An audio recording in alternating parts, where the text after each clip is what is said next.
the side, there's racks and racks of magazines. Yeah. Where I got this, but there's like one of about 40.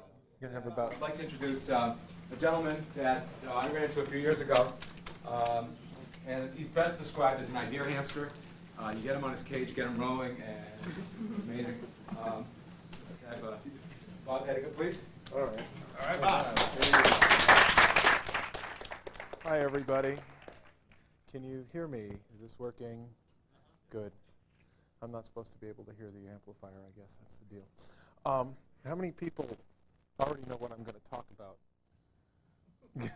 That's what I was afraid of. First of all, I've been sort of put up here as a ceremonial cypherpunk, and I've only been on the list for a year and a half. And really, this particular rant is mostly about something about being lots of different places. I have the attention span of a gnat, and so I'm natural for the net. And I have done lots of different things, and I sort of saw a mapping from one place to another on the net, and it sort of got me excited, and I wrote stuff about it, and I've been in trouble for it ever since. So let me, first of all, I need to thank some people. I need to thank Jim Black, who's running the CyberDog Kitchen, who may not be here, and who actually got the ticket to me here, or at least the purchase order number. And Ford Johnson, who is a CyberDog evangelist and has now gone into other things. And Cynthia Zwerling, who's done an enormous amount of the legwork, including getting the tickets to me and putting up the posters you saw and spreading the word and all of this stuff. And finally, Vinny Moscratolo, whose business card says DTS Sniper, 1 shot, 1 kill, and who proves once again that if you get a Marine motivated, that interesting things happen in a hurry. Okay, first of all, I'm going to give you a syllabus. There are 2 books that you should read if you probably, and you probably have already read them, but if you haven't, you should actually go get them. One of them is Words, and the book full of words is Out of Control by Kevin Kelly. And Kevin Kelly is one of Stuart Brand's boys, and is now sort of the head editor at Wired magazine, is sort of their principal spinner of Mind Candy. And the thing that got me interested in one of the primary concepts of this, digital cash and money on the net, came out of an article he wrote for the Whole Earth Review, which I somehow got Nexus an account for and found when I started getting interested in this. And through that article, I went and found the Cypherpunks group and sort of got into, and the rest is history, I guess. Kevin Kelly. And it's a book with a bunch of bees on the cover. And one of the most important concepts in that book, and this is why you should get it, is the idea of emergent systems. Things that start out with little chaotic blobs of code that interact chaotically with other pieces of code, and order emerges from that, among other things. But that's the idea that I got from that book, among other things. Discussions of how bees swarm and other things like that. And don't read it too hard, just read it fast. It's a nice light read, even if it's a big one. And that's a good book to do. The other one is Numbers, and that's Applied Cryptography by Bruce Schneier. This is effectively the first textbook on cryptography, only it's not really, I mean, nobody's teaching any courses, or maybe they are now, on it.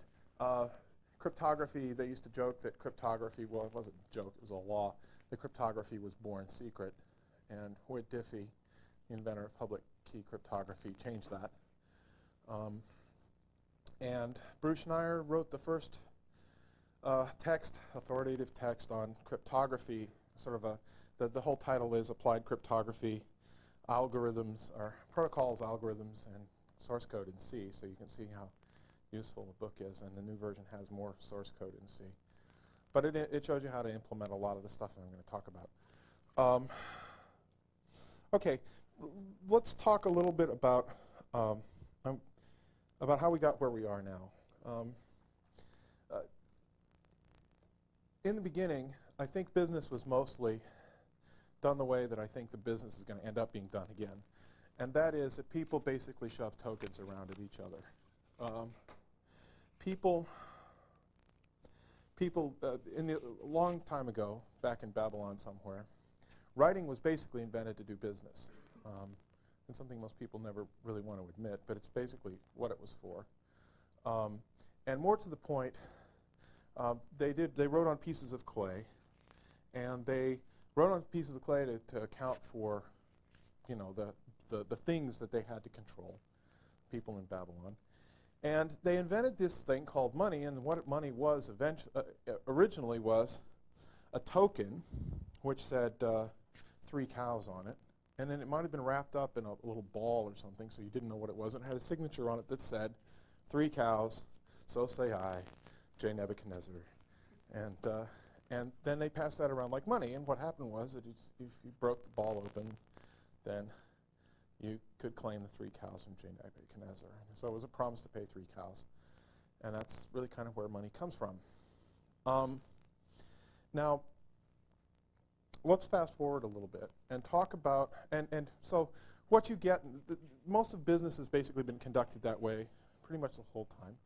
Double entry bookkeeping as a system wasn't really invented until the very late Middle Ages, and mostly actually about the time of the great princes of Italy, the Medicis and such.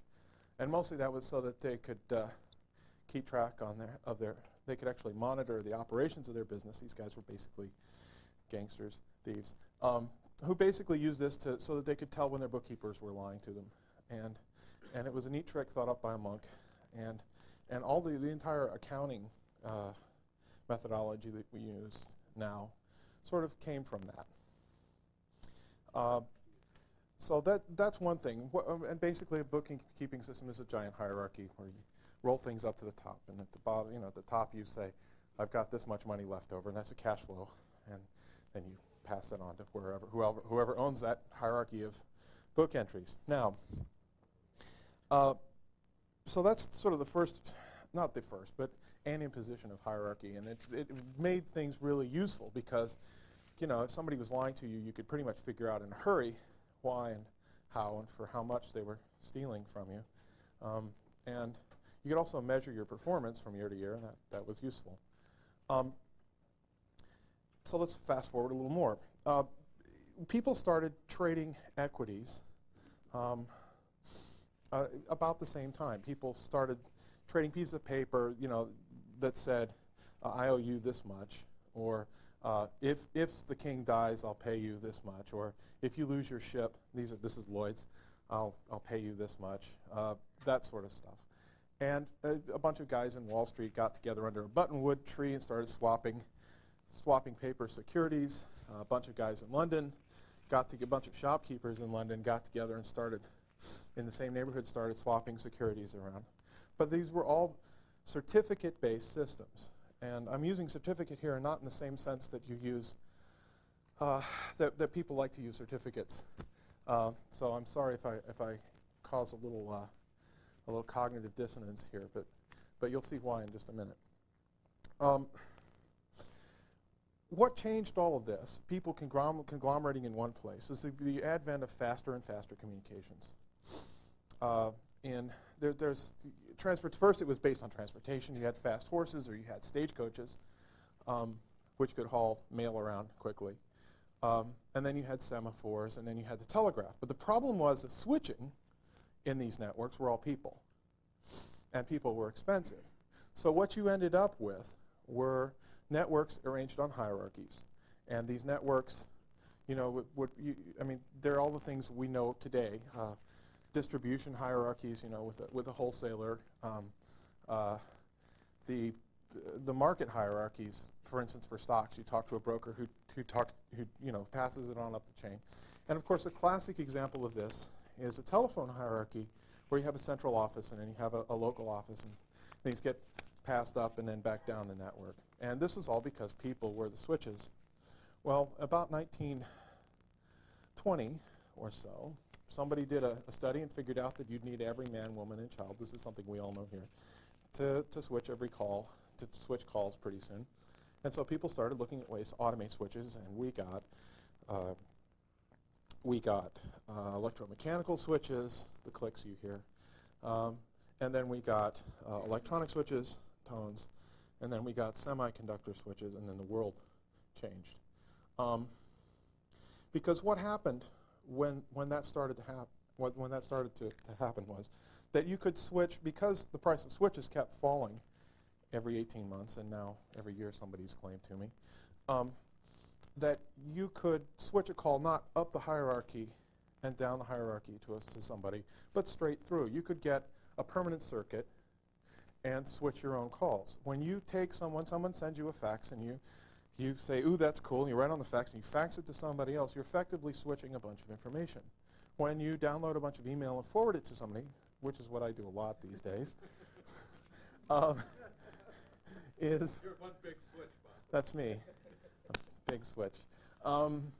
You get, I'm basically switching stuff from point A to point B.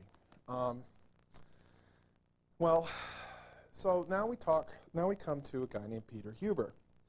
Peter Huber has got more credentials than God. He's got a Harvard Law degree, and he's got a doctorate in mechanical engineering from MIT. Like the very bad joke about the Cambridge. Well, there's a joke. I'll tell you later sometime. Come ask me or send me email. But it's about people from both Harvard and MIT and how confused people can get trying to figure out who's from where. And Peter Huber got assigned or got the contract to evaluate the performance of the modified final judgment, which was the agreement, I guess you'd call it an agreement, that or the judgment. Let's call it a judgment and get it over with. That Judge Green put down to break up AT&T. 3 years after that, he commissioned Peter Huber to go say, okay, tell me what's going on here. What does the world look like now? Should we deregulate some more? Should we break up some more? What do we do? And he wrote something called the geodesic network. And Peter Huber's argument in that particular piece of government reporting, it's about that thick, and I think you can still get it from actually you can get it from Huber, and if you look at my web page, you can get it, you can go hit Huber's website and get it from him now. It basically said, deregulate them and let God sort them out. Because the prices of switches were falling. This is all Grove's law, and you guys know all of this already. But what it allowed was this geodesic network, okay, where information came through a node, but it didn't matter which way information went. There was no up or down. It was arbitrary. There was no idea. The content of the node had nothing to do with its place in the architecture, I guess. The switches, the stuff you're switching. So that was why Peter Huber said, deregulate, turn them loose, let them go. Let the phone company get in the business of cross-referencing its yellow pages. Let the phone company allow you to redial off of the switch or take messages off of this. Things that were happening now. And more to the point, let everybody compete with everybody. Because there's, these economies of scale are sort of based on a model that doesn't work anymore, and that's that pyramid, that hierarchical switching model. Now, let's talk a little bit about the way the world works. I mean, think about the way everybody, your classic organizational structures. When they remap your department this week, what do they give you? They give you a pyramid, right? Sort of. I mean, I know they do I'm sure they do crosshatches and stuff. And dotted line reports and all that crazy stuff. But basically they point you to who's in charge of what. And it's all mapped to some hierarchy. Now I understand that human beings have lived and apes have lived in hierarchies all of their evolutionary existence. And of course we can see it in baboons and stuff. And and some people have more power, but maybe those power structures aren't necessarily hierarchical, and I won't argue about the social implications of all of that. But it is interesting to note that the internet is not hierarchical. It's a geodesic. It's, Gilmore likes to talk about the idea that censorship is damage and the net routes around it. And that's basically true about all kinds of things that the net may consider damage, including somebody standing in the middle of what could be a big data flow, trying to monitor it all, which we'll talk about soon, if not now. Yeah, I'm getting there. Okay, so one of the pictures in my head that sort of came out of all of this was that the switch, a semiconductor is a surfactant. It's an information surfactant. It basically breaks up information into smaller pieces and moves it someplace. Kind of like when you drop, and when you've got something like Moore's law happening, these switches get smaller and smaller and smaller in a sort of, in a fractal kind of way, and so the information gets busted up smaller and smaller in a fractal kind of way, kind of the same way that a surfactant works on your dishwasher water. You've seen the commercial, the Dawn commercial. Somebody puts a drop on the soap and the grease disappears. Well, that's kind of the way that I think about information and the way I think about this geodesic network stuff and about the falling price of semiconductors on information. By the way, this is not, none of this is mine, okay? This is all stuff everybody else is doing out there, and I'm just sort of talking about it. I'm kind of like the guy who's standing at an acute angle on a couple of hallways, that intersect at this acute angle, and I'm talking to the people on either side of the hallway, because I managed to wander out here first, and I'm telling people what I see. And, when they get here, I'll disappear. I'll be surfacted away. So I've been paying attention to this stuff, and one day I'm sitting. One day it was at Apple World in August. I'm sitting there, and I'm watching OpenDoc, and I look up between bites of my complimentary ham sandwich, and shortly after, a bunch of guys, the person demonstrated how you could flip one of these PCI Macs open, and it has a little foot to hold everything so that you could actually change the memory. And lots of stomping and applause from all the hardware guys for that one. And so the guy goes up and he does OpenDoc, and he drags out a part, and he throws a database part up there, and he throws a clock part, and you guys have seen all of this. And I go, that's geodesic software. What we're doing is breaking up these monolithic hierarchical applications into smaller and smaller bits. And it's probably fractal. In fact, that we'll be building smaller and smaller pieces of code as the ability to run that stuff inefficiently, as it is, increases. So I thought that was cool, and I walk over to Vinny, who's between episodes at the Ehrlich tobacconist in the cigar room, he's running the test room so people can see whether their code blows up on all the new Macs. And I say, blather, blather, blather, geodesic blather, blather, OpenDoc blather. He says, CyberDog. I go, CyberDog? And, light breaks on Marblehead. And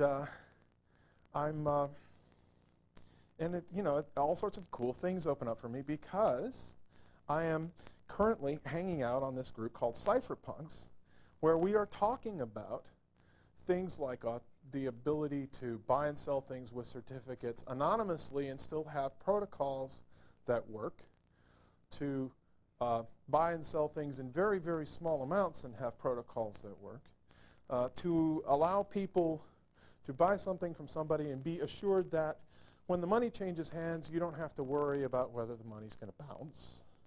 And you don't need to talk to you don't need to be online linked to somebody to get that information to prove that it won't bounce. You can pretty much trust it. And i.e., when I buy something for $1 from Marshall, fat chance, 100 bucks for $100 for me. He will give it to me, and he'll take my money, he'll put it in his wallet, and he won't worry about whether the money's any good. Now, people did this with cash. People have done this with gold, all this sort of stuff. And the guy who's done it on the net is a guy named David Chaum, who's a very scary cryptographer from Berkeley who has invented the idea of blind signatures, which is basically kind of what a dollar bill is. It's a gigantic signature, an unforgeable signature on paper. And the way that a piece of digital cash works is that if I go to the bank and I say, give me a piece of digital cash and I'll have my bank wire you some money to your account, then you'll hand me a record, which is a signature, which I can then pass to people, and they can pass to other people. And eventually, after all that happens, it goes back to the bank, and the bank says, yeah, that's ours, here's your dollar, without having to keep track of all those offsetting book entries that were invented back in the 15th century to keep people from stealing from each other. So then, basically, I wrote something about this. I put it on Apple Internet users. It was about 20K worth of rent. And then it got copied all over the place. And the next thing I know, I get a phone call or get an email from InfoWorld. And I talk about this whole idea of the geodesic network and about OpenDoc and about CyberDog and about geodesic software and all this stuff. And they say, hey, you want to, we want to cut this down a lot and and put it on a page in InfoWorld. And I said, okay, how much? And they told me, and I said, fine. And this is the first words I ever got paid to write, which was rather cool, because I gave them away to begin with. So that's kind of how I got here. I feel like I wanted to have a picture of Admiral Stockdale here, who am I, why am I here? But let's talk a little bit about cypherpunks and who they are and what they do. Cypherpunks is an anarchy. It's a mailing list, that's all it is. There's nobody that speaks for them. It's a bunch of people there's about 1,000 or more now, who hang on to a mailing list and argue about cryptography for the most part. It's, well, not maybe the most part, but the consequences of cryptography, certainly. And it was started by Tim May and Eric Hughes, who isn't here, was going to be. I guess you have to hear me talk some more. God help you all. And they did this because, for a lot of things, mostly they were very interested in exactly the same kinds of stuff I was talking about, plus a few other things. In addition, the ability to anonymously send email, to send anonymous messages on the net, and for people to know you sent them using signatures and that sort of stuff. And it's all in applied cryptography, and if I try to explain it, I'd do it wrong and catch hell. But believe me, it's all there, and it can be done. And what this, the point is that it was it was a great place. I just had all of my, my entire worldview just sort of disappeared. It got surfacted away, if you will. And so there's a lot of things that, let's see, what else we got to do here? Okay, so one of the things that cypherpunks does is they talk about strong cryptography, which is the ability for me to encrypt something so that nobody can read it except the person I sent it to. And what they do, and that's a big problem for a lot of hierarchical entities like governments, who are trying very hard to control things and to make sure that order is maintained. And people like the 4 horsemen of the info clips, that is pedophiles. Oh, we have to. It changes once in a while, but right now it's pedophiles, terrorists, money launderers, which is important to a government because there's a joke on a mailing list I was on at Harvard, which said, "What happens when taxes become a tip?"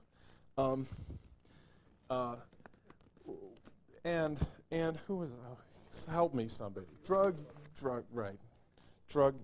dealers. So, and I really wanted to have a picture of the Notre Dame Four Horsemen, you know, these four guys in football uniforms with leather helmets sitting on horses. That was taken. I think that would be either that or the ghosts in Pac-Man.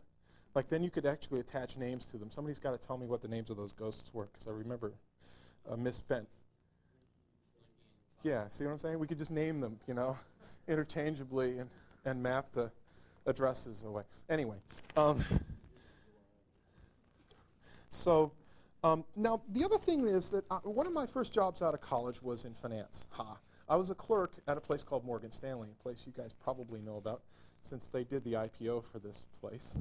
In fact, there's a story about the two Steves showing up in the Chicago office, and Kim Brooker, who was the managing director at Chicago, asked his secretary if she would call down to Brooks Brothers and get these gentlemen some shirts with buttons on them for the road show that they had to go to that afternoon.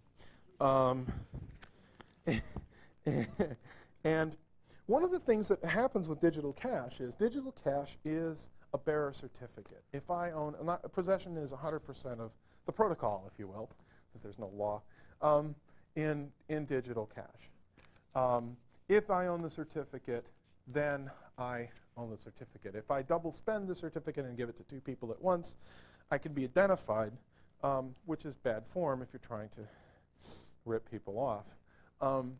So what you get is possession isn't 100% of the law, and actually that's the way those certificates that were being traded under the buttonwood tree and down in the city of London were being held. You signed them over, or you didn't sign them over, you just handed them over in exchange for money. And basically if you had the certificate, you could vote the stock, and that was the end of it, or you had a claim on it. And actually, one of my first jobs at Morgan Stanley was getting rid of one of the last piles of bearer certificates, which stood about this high, and it was for Commonwealth Edison or something. And they were about this big by this big, and at the bottom was like, you know, those things you pull off in the laundromat that with someone's phone number on them? Those are called coupons. And so when somebody talks about the coupon on a bond, they're actually talking about a little piece of paper that used to be on the bottom of this, and you clipped coupons and sent them in, and they sent you back the interest because you had the coupon. Well, digital cash works the same way. Digital bearer certificates work the same way. You can create a bearer bond on the net with digital cash technology. That means, in fact, you can create digital bearer bonds, you can create digital stock certificates, you can actually do anonymous voting protocols, you can do, which means nobody knows who their shareholders are, but they know that their shareholders voted, and what the vote was. You can do, you know, and anything you want. If you can, and we're talking about this whole idea of surfacting structures away, like Fidelity, a company I've done some work for. Fidelity is the biggest mutual fund company in the world, and the reason they're so big is because they have these economies of scale. They have all these switches. They're called representatives, and they're people who answer the phone and switch what they hear on the phone into a computer, or they switch stuff from one computer to another.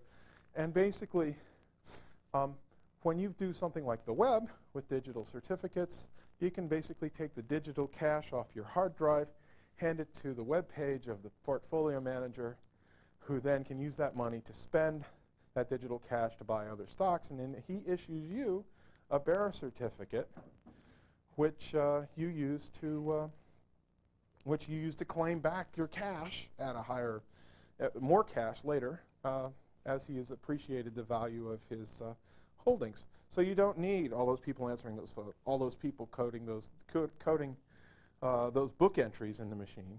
You just need some bearer certificates and a place to hold them securely, and that sort of stuff. I'm rounding the stretch here, guys. Which brings me back to CyberDog.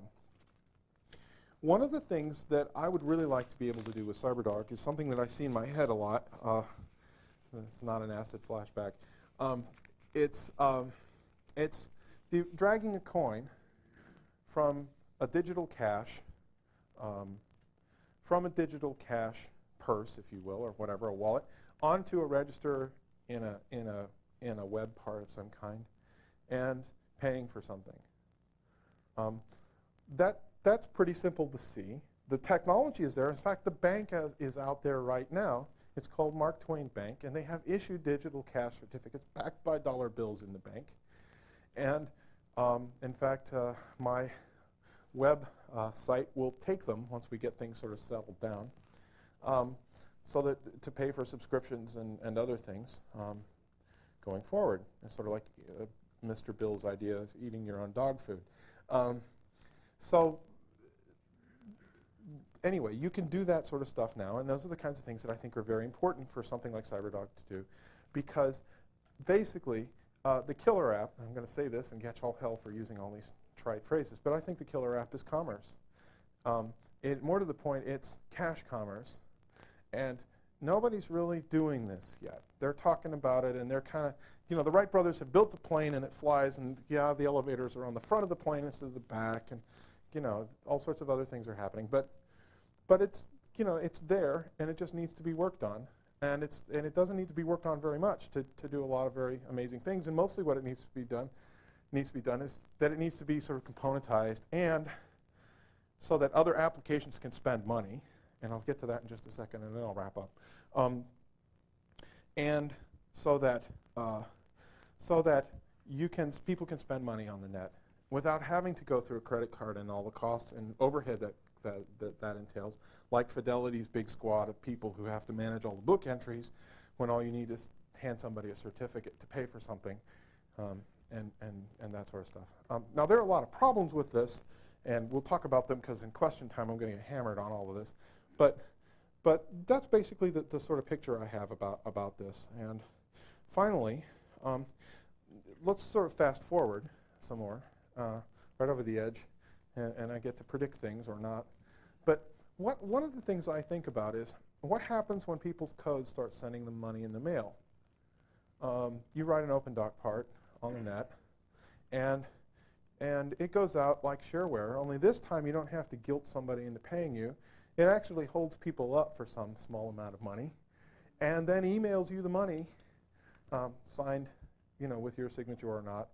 Actually, not signed, but signed over to you, emailed to you under a public key, so your public key, so nobody can read what it is anyway.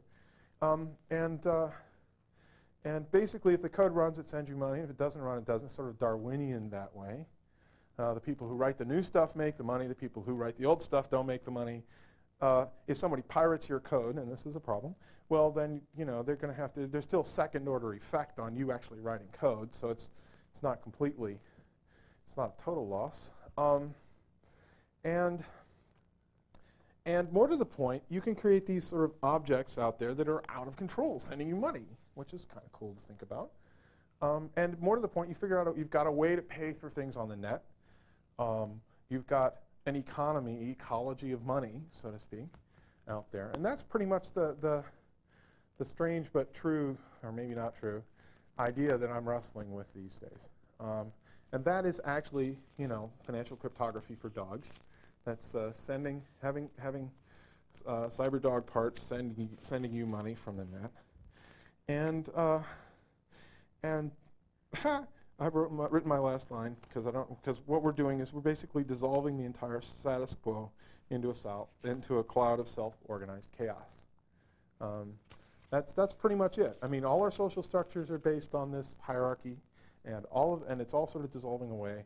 And I think there's a model out there, chaotic and emergent though it is, for what's happening next. And that's it. Okay. Thanks. This is the first time I've done this, so I'm having a lot of fun up here. Sweating enormously. You credited all the ideas in your talk except at the very end the idea for charge-per-use software. And I don't know where that comes from. Pardon? I don't know where that comes from. That comes from papers by Mark Miller and Eric Drexler that were published in the Ecology of Computation. Thank you. Right. which is by Huberman, and I was actually going to recommend that as being a book that's up in that high class. I'm just yammering up here. I'm a switch. I'm not actually adding anything except the switching. What is the name? Is the the editor's name is Huberman. Spell it. Huberman. Huberman. And it's The Ecology of Computation. The Ecology of Computation. It's about agorical computing. Agorical computing. And I've heard of this, but I haven't gone and read it, so that's probably why I'm not attributing anything to anybody. I'm going to ask the naive question. Okay, so I get some e-money, and I duplicate it and spend it in 2 places, but it's Right. anonymous e-money, and the people who receive it duplicate it and spend it in 2 places, still anonymous e-money. Okay. How do you prevent what that? What we're dealing with here, first of all, you're assuming that nobody will ever check the money. Okay? And certainly people will check the money. And the reason, and the trade-off for that is, some risk will reward thing, which will be figured out on actual data someday. Somebody will get maybe not a Nobel Prize, but who knows, for this sort of figuring out of why, at what point do people not check out their e-money online to see if it's real? Because effectively, the checking mechanism is this arbitrary ability to go out and go to the bank and say, hey, is this real? Has it been double spent or not? And not take it if you don't spend, just to taste. It's like biting the gold coin to see if it dents, So that's the, and the other thing is doing business and blowing a pseudonym, if you're using a pseudonym, which you then have to build, God help me, reputation capital for, to blow up a new one. And it's this whole certification hierarchy thing, which may not be a hierarchy, but it's people vouching for other. And basically, my favorite quote about this is from J.P. Morgan, or J. Pierpont Morgan, the original Morgan. And the Congress hauled him in about 1913 after he basically bailed the U.S. Treasury out of the fire 3 or 4 times and decided he owned the planet, and they wanted to rake him over the coals. And he was old and tired, and they got him in, and they put him down in front of him, and they asked him about how he could control something. He said, they asked him what the most important thing was in his business. He said, character. And they said, character? What about money? What about this? What about that? He said, no, character. If I didn't trust someone's character, I wouldn't buy anything from them if they offered me all the bonds in Christendom. Excuse me, that's politically incorrect, but basically that's what the man said, so we have to live with it. And he said so, there's that whole idea of reputations and stuff. And so, frankly, if I don't know you from Adam, I'm going to check your money. And there's nothing to keep me from checking your money, and I won't take your money if I can't check it. And if and if it's a nickel and dime transaction, well, fine. I believe that for very small transactions, that, and there's a lot of straw man about this. Nicholas or Borenstein. Nathaniel, thank you. Sorry, I just got thrashed by him yesterday. He says, he likes to posit this scary scenario where somebody steals the keys to Fort Knox, basically. That is, somebody gets a hold of the private key for the bank and then starts printing their own money. Okay, well, yeah, okay, so, how many banks will there be? There won't be a bank. Second of all, if the bank goes under, well, some people get burned, but, and so finally, people guard keys, there is Fort Knox. Nobody's stolen gold from there. People will figure out the kinds of things necessary to prevent that from happening. If they haven't already, probably in some paper somewhere. Okay, but the confusion there is, well, that kind of security is identification-based security. It's not anonymity-based security. Well, okay, I just went and did this morning, and I got... Well, in the online internet Right. protocols, you're already all online. So someone pays you, you don't give them the product until you check the money. And if the money fails, you still don't know their identity, you just don't give them the product. So it's not identification-based, you still preserve the anonymity. Actually, if 2 people spend the money, it is identification-based. Please?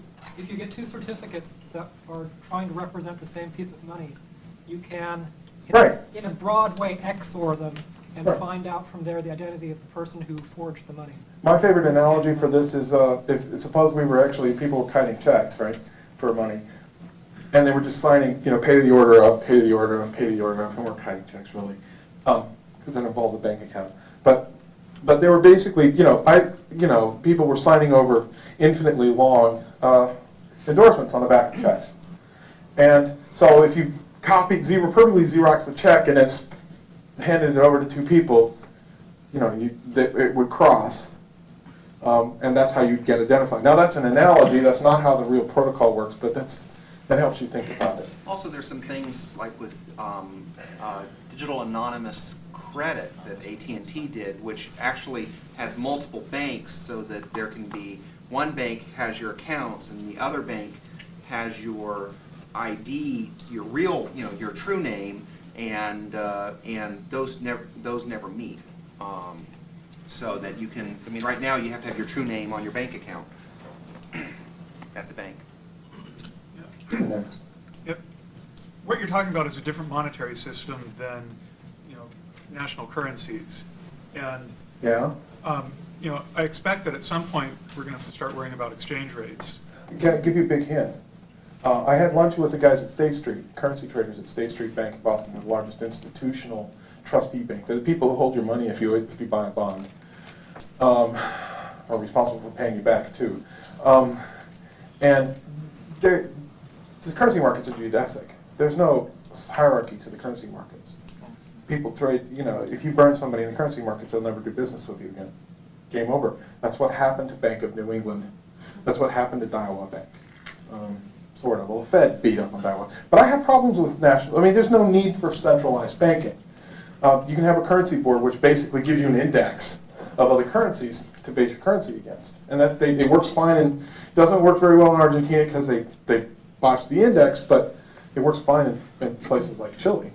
And there's no reason why we can't do it. Right, but I expect that there's going to be some kind of exchange rate between Sure. e-dollar or digital dollars Yes. and US dollars. Right. And there may end up being exchange rates between digicash that you get from different institutions. Exactly. So Fine. No problem. Arbitrage. yeah, Smoking. so You're next. Kind of a related question. Is the government going to feel that they need to regulate this? Well, I have two questions. One is, there's two ways. It's a horse race myself. It's a question of whether they can find out a lot about it. I'm waiting for somebody crazy in Vanuatu to put up a currency, based in dollars, basically. It probably gets shut out by the whole system. But in addition, there's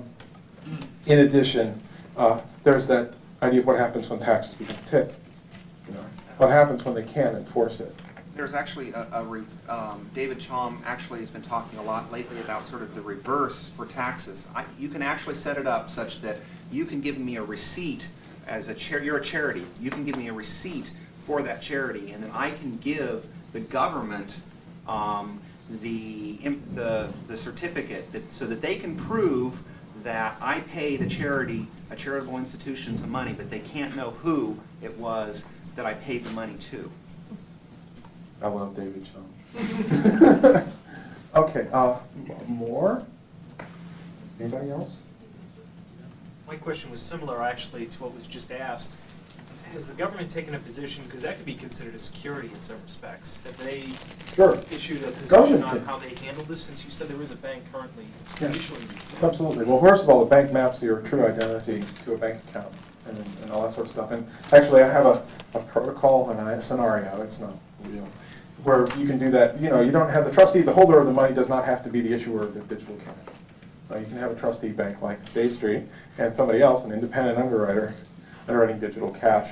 But yeah, right now what we have to settle for is the fact that at the exchange level, getting money off the net, somebody has to be identified. And that makes sense because we've got all of this book entry hierarchical stuff that depends on people knowing. It's called non-repudiation. You can't back out of a trade. In cryptographic protocols, non-repudiation means the trade doesn't happen because the money doesn't work.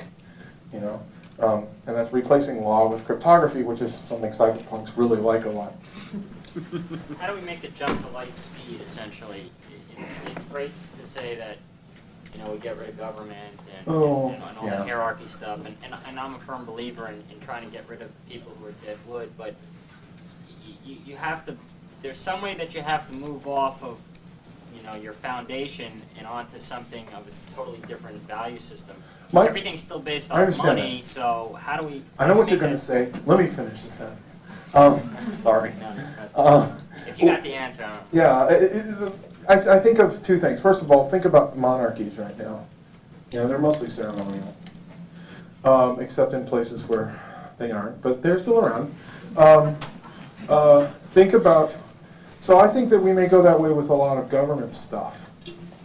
All right, on time.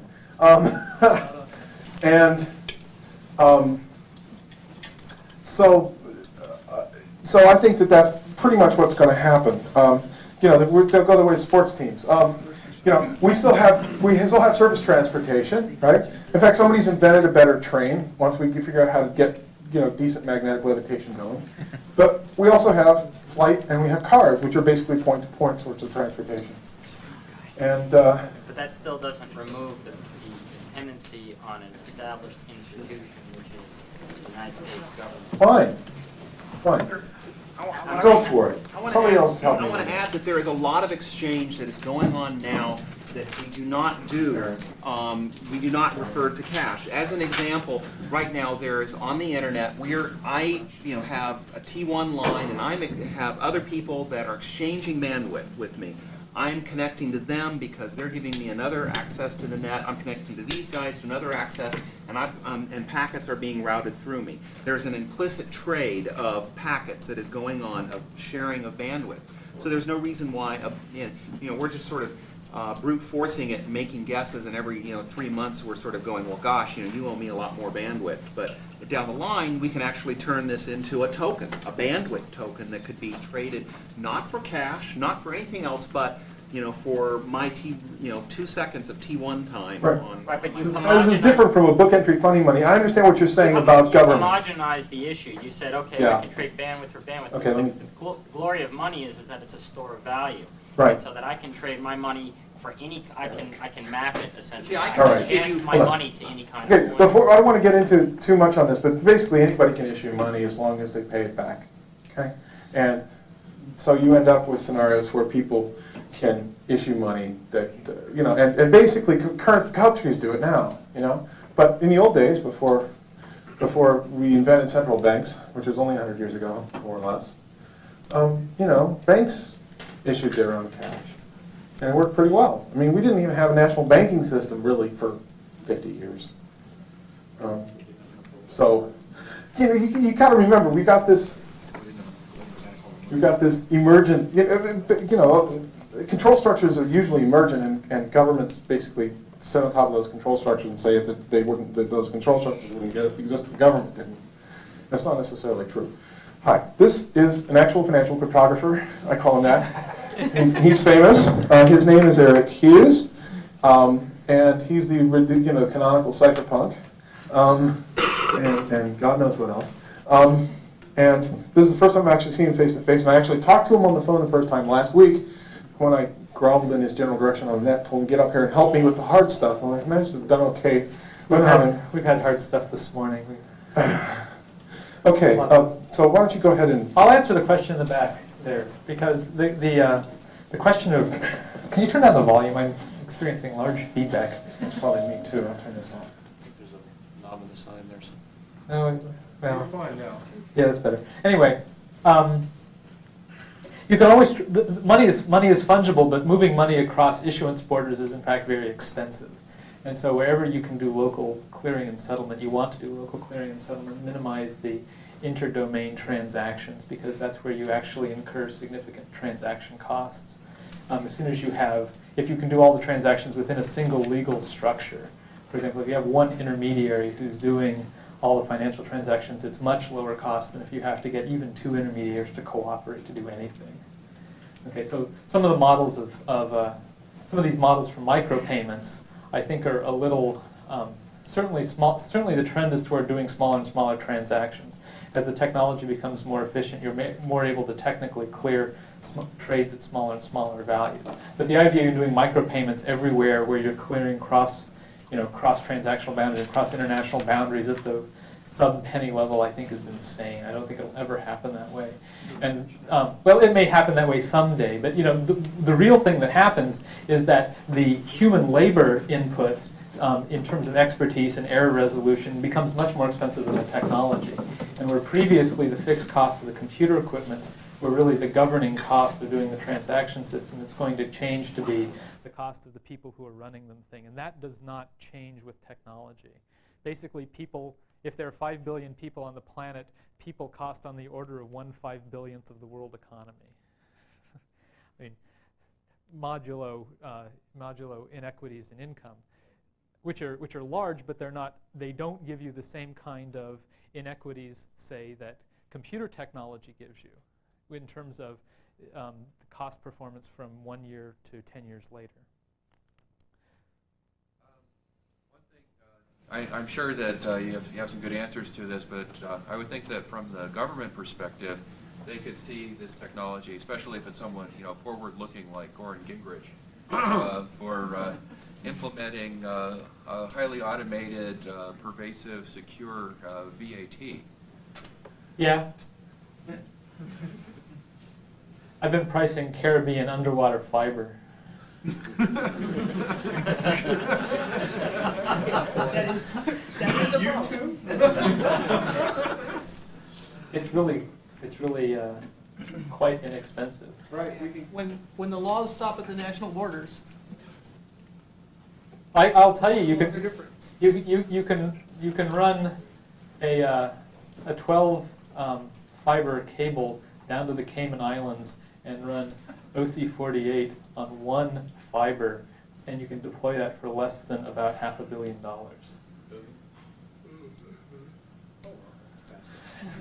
Now, those of you who know what infrastructure projects look like on paper know that a good freeway construction project will cost you $20 billion.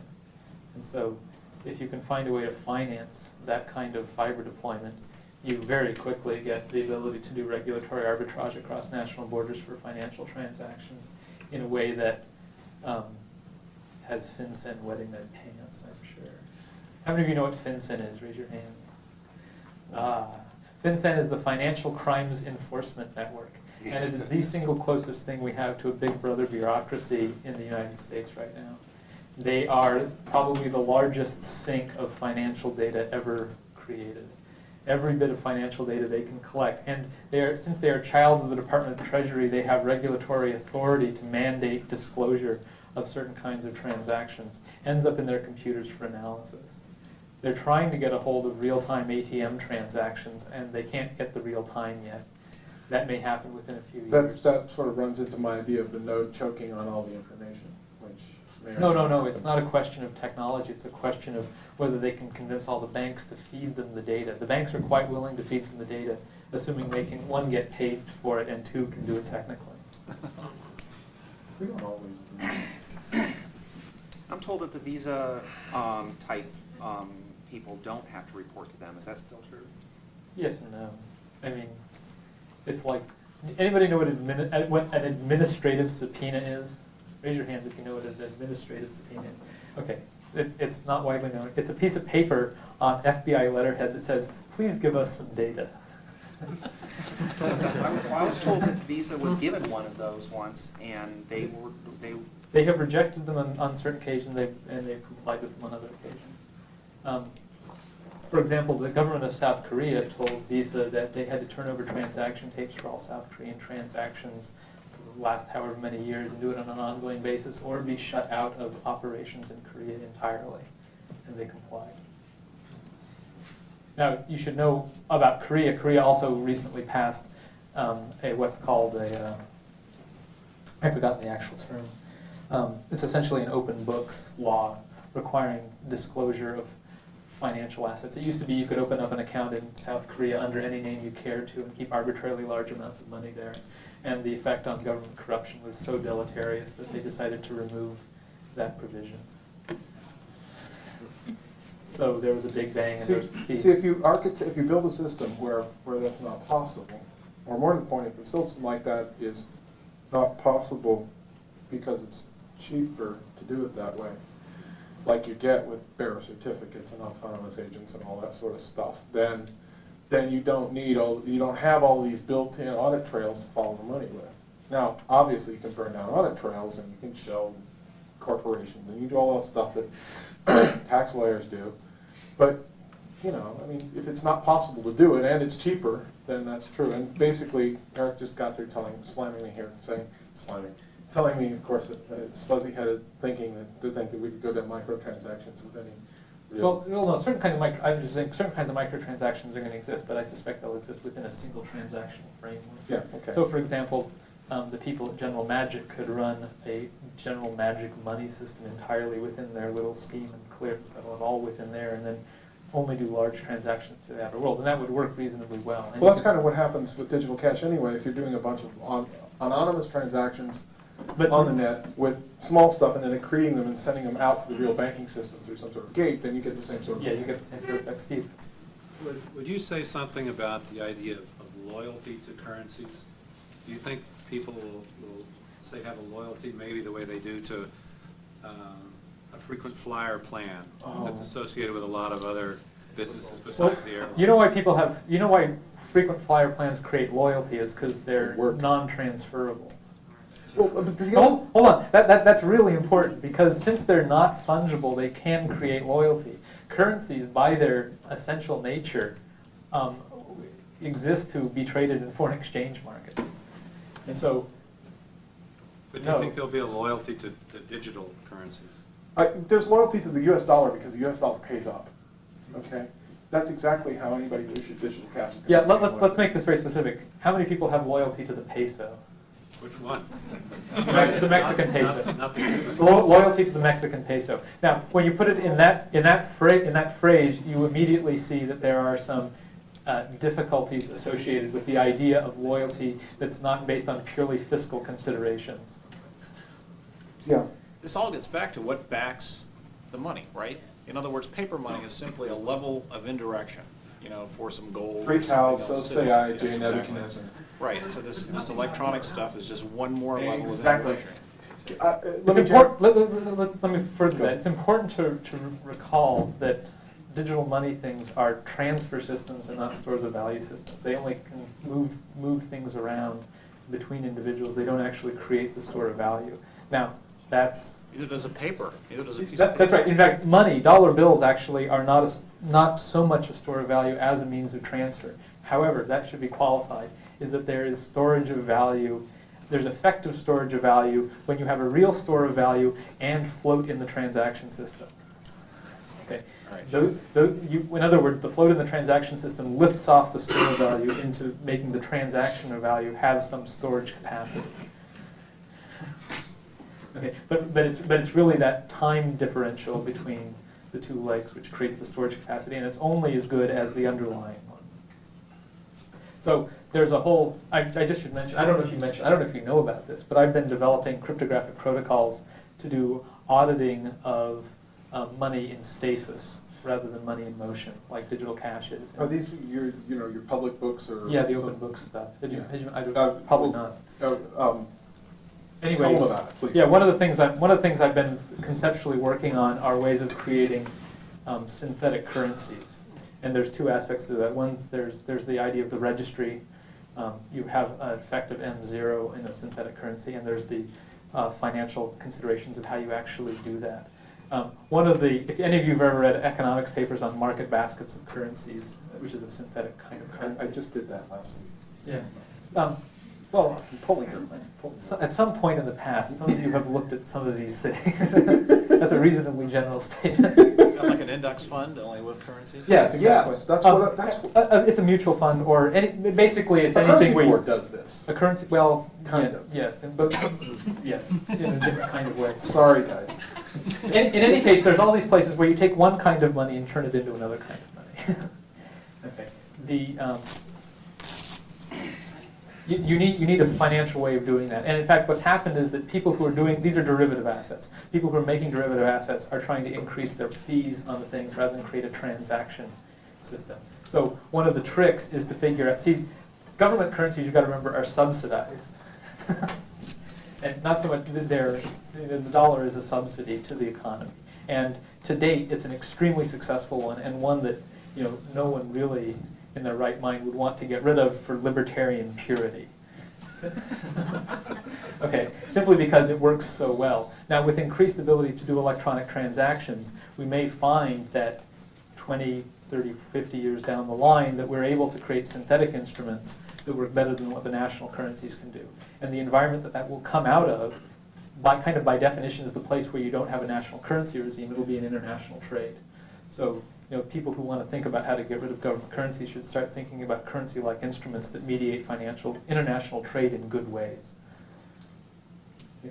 Could you talk? Why don't you talk a little bit about the market for anonymity? I mean, I believe that the blind transactions, by their nature, are anonymous. However, the infrastructure that you exchange them over right now is not anonymous. If I click on something on a web server and I want to look at another page, the connection is two-way. I connect to it, then it connects back to me, and knows exactly who I am. Right. So doing a transaction over the internet is not anonymous right now. Right. So I imagine there will be a market for that. How many of you have used anonymous remailers? Ever sent anonymous mail? So you can make an anonymizing web proxy with basic structurally exactly the same. It's real time rather than batch. That's the main. Right, but that kind of infrastructure is going to have to be there for the anonymity part of the anonymous Make it open transaction. doc part. Well, hey, one other thing. Let me talk a little bit about. Let me. Because you can do that. You can do that right now. And really, the only limitation is one of billable high bandwidth. I mean, that's really the only reason why you don't have. Samir will answer this question because I think he's planning to do this. Yeah, just wait till the middle of a few months from now, the middle of next year, and we'll have anonymous encrypting web proxies. So the thing is, there will be. I mean, it's just a rough estimate, but sometime next year. Yeah, structurally, there's several ways to price the bandwidth. You can do it by bit, or you can create a cooperative of 100 people which buys a certain amount of bandwidth, and they figure out a way to share it and allocate it. Any number of financial mechanisms can be used to make sure that money moves from the people who are using it to the people who are providing it. I need to say something Apple related here. One of the things that got Ford Johnson interested in talking to me was his idea of, that these big servers out there there's no reason why they can't be just scaled down to the point where everything's point to point, just like Apple Talk is. And so that people do actually serve information off of their own machines and do run mailing lists off their own machines or whatever. And certainly when you run into that kind of thing, you end up with every person a remailer, which is something that Tim May likes to talk about. Yeah, let me address the market to anonymity, because there are two other aspects which are important. One is there are different kinds of anonymity. Okay. You have, roughly speaking, casual anonymity, which none of you in the room could do anything about, but the sysops could, or the NSA could, or someone with means could. And the second thing is there's anonymity, which is good against national governments and national technical means. Those are kind of the two poles of the technical provision of anonymity. You should just all expect that both of those will be available, and one will cost more than the other. Okay, now there are also lower forms because you can have pseudo-anonymity in which you say it's only good for a year. You're only anonymous for a year. Yeah, that would be a characteristic on a different scale. A question of the timeliness of the information. So, yeah, that would be another property of these kinds of things. The other thing that's very important about the structure of the market in anonymity is what the purpose of the anonymity is. Okay. Roughly speaking, I see only two poles in it. One is I want to be left alone, which is a sort of general idea that I don't want people to know this information about me, lacking any specific reason, but knowing that the risk of arbitrary knowledge projected into an uncertain future is dangerous. Okay. There's a reasonable reason to do that. The second thing is illegal activity. Okay. Again, there's a difference in cost. Money laundering costs about 15 to 25% of revenue. It's a nice figure to know if you're money. If any of you are considering intermediating that market, that's how much. That's the figure you need to compete against. On the other hand, No. One of the secrets I of wouldn't learning how to recommend think, it, mind you, but it can be done. one of the secrets of learning how to think about this usefully is to not be afraid of illegal activity as a business proposition that you will never participate in.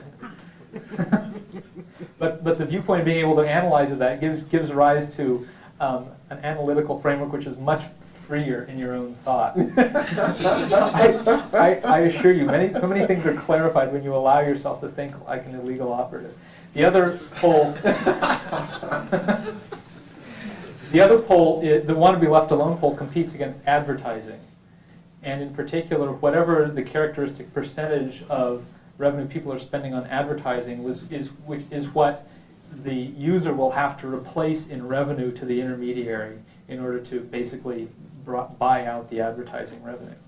And those are only rough estimates, but nevertheless, those two things, the 15 to 25% of money laundering and the 3 to 7% advertising, give you fairly good ideas of what the actual, where the actual market optima are going to be at. I think you'll have anonymity available at both those price points de facto in the market. It may not be single products that have those percentages, but that's where I think you've had your hand up first. Yeah, I was hoping you guys could talk a little bit more about products, specifically things that you're doing. Products? I can't. That's the short answer.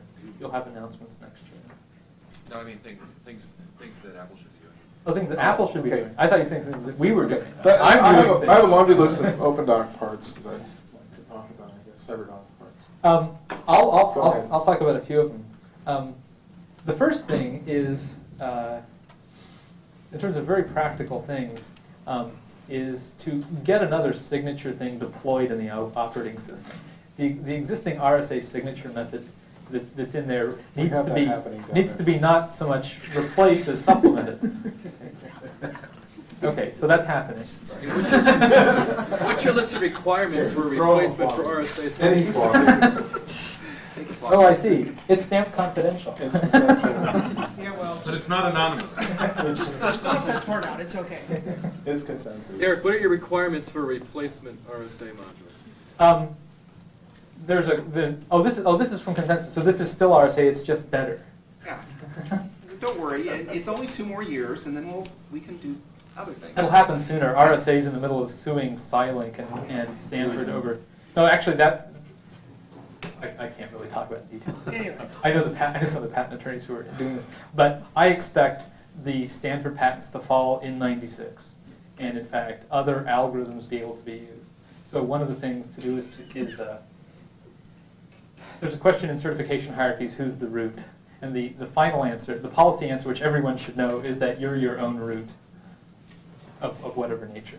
And being your own root, to date, has usually meant that you simply participate in the existing X509 infrastructure and label yourself as root. More broadly, that would mean not only choosing the particular algorithm, the particular CAs you accept, but also which algorithm types and certification structures you're accepting. Matt Blaze at Bell Labs is in the middle of releasing something called Policymaker, which does exactly that, and in fact, it takes arbitrary cryptography. That code is expected to be released for free commercial use. Okay. So I would recommend whoever's in charge of this to call Matt, have him send you the Policymaker draft. He's got a draft of this, and look into integrating that in a BOS level. That will allow, Policymaker is very, very good work. It basically allows the user to, any user to set the policies of the cryptographic authentications he's willing to accept. And it's completely structured to allow certification authorities by creating a policy that you believe someone else. NAB at crypto.com or at research.att.com, either one. Anybody on any of Apple's operating systems, the Newton operating system would also benefit from that sort of thing, because eventually you want to be able to spend your money where you are rather than back at your desk. Right. If you want electronic money to become more... Okay. We have 3 minutes, so we just want to talk about closing it down. Then you can just mob Aaron. All right. Question, and then Jane. We'll take 2 more.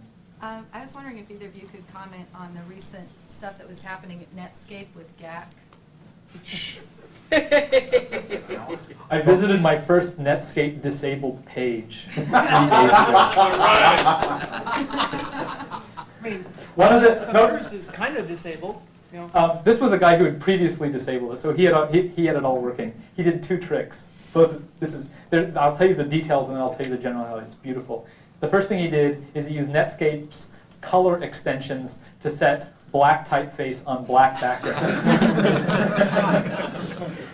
If you didn't use that Netscape extension, you could read the page.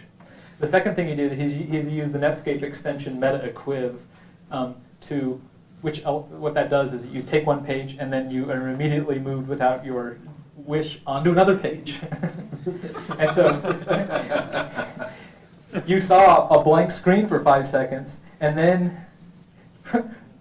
before the confusion has a time to fully set in, you see this page has been Netscape disabled. Okay, now the generality of it is that you will always be able to do this given Netscape's strategy, which is don't believe them that they are trying to be standard HTML. They are trying to create something which is sort of HTML, but has all these extra things they're going to use for product differentiation. Netscape's model can't work without product differentiation, and they are committed to dinking HTML in order to differentiate, which means you're always going to find something that's differentiated that you can detect Netscape with. Okay, likewise for anybody in the web who is going to follow some non-standard thing. Okay, but your question about GAC was, the policy is, I actually was reading cypherpunks about this issue, which I haven't been doing lately, but I read about this. And I tell you, Netscape is sounding more and more like the Justice Department in their mealy-mouthed ways that they're talking about it. Now that's merely my impression, is that they say that, oh, it's not so bad. We really don't mean that. What are we talking about? We're talking. Oh, I'm sorry. GAC. GAC. Government access to keys. What is it? GAC, government access to keys, which is a much better. Key escrow is not escrow. How many of you have ever gone through escrow? Quite a lot of you here, I know. Does key escrow resemble anything resembling escrow? No. You didn't choose the government. You didn't voluntarily give them your keys. You don't have. It doesn't ever leave escrow. There's no benefit to you. There's no benefit to you. I mean, it's They're not a trusted third party. They aren't. They're not a trusted third party. They're not a trusted third party. There's all these anyway. Escrow is an abusive language. So the thing on the cypherpunks list, which has arisen as the thing people are using, is Carl Ellison invented, is GAC, government access to keys, which sounds, which is both a good acronym and something sounds like Nickelodeon would do. By the way, the answer is that the CyberDog HTML browser works just fine. How's that? Yeah. And it doesn't have GAC. For those of you who don't know what somebody can write another happened, one. Jim Clark gave a lecture at a trade show where he was quoted in the press as saying that governments will have a need for this in order to create law enforcement, and therefore we find it inevitable that we're going to have to implement it. Okay. I also know I it can came think to a of- great surprise to a number of the crypto people at Netscape. Yeah, So, that's right. It's like, So, anyway, One more question. the story. Wait, I'm going to table this by saying that Netscape's behavior in the I mean, this has all taken place since last Friday, so it's 5 days old. They haven't had time for a corporate retraction of any sort. One may or may not be forthcoming. We'll know whether or not they have a policy will be much better known in a month. Jamie had the last question. I have a question about in the crypto anarchy domain, and that's the use of eCash as a hard currency for storing wealth in unstable environments. Mm-hmm. What's your question about it? Someday. That's the answer. Okay. You mean, can you use eCash stuffed in a mattress? Do you see that Right. happening in politically unstable environments? Okay, there's not really a question about eCash, it's a question about finance generally.